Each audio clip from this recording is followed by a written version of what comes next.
En réduisant progressivement le volume d'eau mobilisable des retenues d'eau d'irrigation, le phénomène de sédimentation des cuvettes des retenues d'eau est un problème important pour la durabilité des activités de production hydro-agricole et qui est assez médiatisé au Burkina Faso.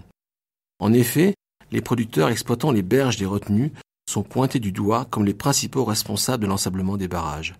Cette mise à l'index, largement partagée par les administrations de l'agriculture et des ressources en eau du Burkina, est argumentée par des pratiques culturales comme le labour, le sarclage des parcelles situées à proximité du plan d'eau ou dans le lit de la retenue, qui favoriserait le transport de particules de terre vers la cuvette lors des ruissellements en saison pluvieuse.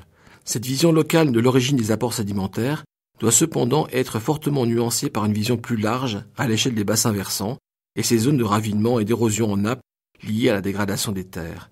Cette approche plus globale à l'échelle des bassins versants est très documentée dans la littérature scientifique internationale. Un des résultats du programme d'appui au développement d'irrigation PADI s'est notamment focalisé sur ce problème de l'origine des apports sédimentaires. Ce programme a impliqué la Direction générale des aménagements hydrauliques et du développement de l'irrigation et des partenaires techniques et financiers belges. 2 échelles d'analyse des apports sédimentaires ont été envisagées au niveau méthodologique, celle du sous-bassin versant et celle locale du micro-bassin qui alimente les parcelles exploitées au niveau des berges des retenues.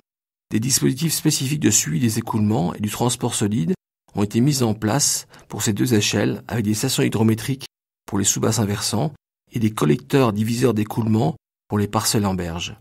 Le suivi s'est focalisé sur l'estimation des matières en suspension à partir d'échantillons prélevés lors des épisodes pluvieux et analysés pour les 2 types de dispositifs. Les résultats obtenus mettent en évidence des taux d'érosion spécifiques variables pour les différentes stations hydrométriques suivies, avec une influence majeure de la pluviométrie et du degré de dégradation des terres dans les sous-bassins et qui sont nettement supérieurs à ceux estimés pour les micro-bassins des parcelles en berge. À cette échelle locale, les transports solides sont nettement influencés par les pratiques culturales lors des labours ou des sarclages.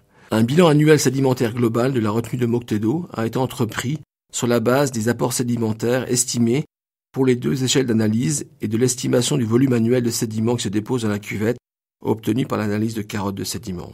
Les apports sédimentaires du bassin versant représenteraient 99,7% et 0,3% pour les apports provenant des ruissellements au niveau des parcelles en berge.